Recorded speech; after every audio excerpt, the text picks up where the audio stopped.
राम राम। आप सभी भक्तों का हनुमत कृपा आध्यात्मिक चैनल में एक बार फिर बहुत बहुत स्वागत है।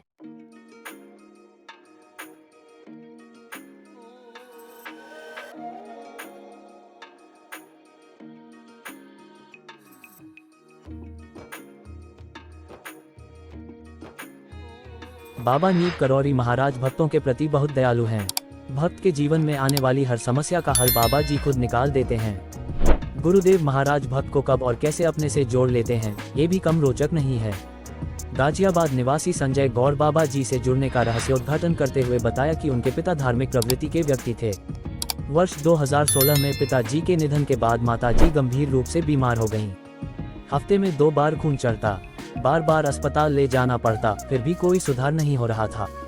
उनकी जीने की इच्छा नहीं रह गई थी। बीमारी गंभीर होती जा रही थी। तभी एक दिन उनका दोस्त आया और नैनीताल जिले में अल्मोड़ा मार्ग पर कैंची धाम में बाबा नीप करौरी महाराज के आश्रम की जानकारी दी। दोस्त ने स्वयं कैंची धाम आश्रम जाकर बाबा जी का आशीर्वाद लेकर आने की बात भी बताई। दोस्त की बात सुनकर तुरंत गूगल पर सर्च किया और बाबा जी को देखते ही वह अवाक रह गए। गूगल पर बाबा जी की जो फोटो दिखी उनसे तो वह मिल चुके हैं और बात भी की है। बाबा नीप करौरी महाराज के बारे में और जानकारी की तो पता चला कि बाबा जी का तो उनके जन्म से पहले वर्ष 1973 में ही वृंदावन धाम में शरीर शांत हो चुका है। बाबा जी की मोहक मुस्कान देखकर वह मंत्रमुग्ध हो गए। बहुत सोचा कि वह बाबा जी से कब और कहाँ मिले, लेकिन कुछ याद नहीं आया। शायद पूर्व जन्म में हुई मुलाकात ही याद हो। अब उनकी बाबा से मिलने की इच्छा तीव्र होती गई। माता जी की तबीयत खराब होने की वजह से वह कहीं जा नहीं सकते थे। वह जब भी बाबा के कैंची आश्रम जाने की बात कहते, माता जी मना कर देती। संजय गौर ने बताया कि एक दिन उन्होंने घर के मंदिर में अरदास लगाए। अरदास का असर हुआ और अचानक माता जी ने कहा कि बेटा तू जहाँ जाना चाहता है चला जा, लेकिन शर्त है कि सुबह जाकर शाम को लौट आएगा और दोस्त के साथ ही जाएगा। दूसरे दिन सुबह दोस्त के साथ कैंची धाम रवाना हो गया। वहां पहुंचकर हनुमान जी व बाबा जी के दर्शन किए। जैसे ही बाबा जी को प्रणाम किया तो लगा कि बाबा जी वहां विराजमान हैं और दिव्य महक महसूस हुई जो अद्भुत थी और अभी तक उनके प्राणों में भरी है।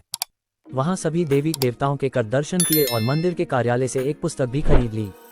कैंची धाम से वापस आकर मां को बताया। बाबा जी के आशीर्वाद से मां ठीक होने लगी।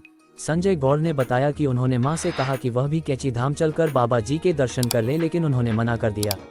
उन्होंने फिर बाबा जी से अरदास लगाई तो मां बोली वह चलेंगी, लेकिन तेरी बहन भी साथ चलेगी। फिर उन्होंने जीजा जी से बात की, वह तैयार हो गए। दीपावली के बाद सपरिवार मां को लेकर कैंची धाम रवाना हो गए। रास्ते में माता जी ने न तो चाय पी और न ही खाना। इस बार उन्होंने तेज रफ्तार के लिए भी नहीं टोंका, जबकि पहले 30 किलोमीटर की स्पीड में टोंकती थी।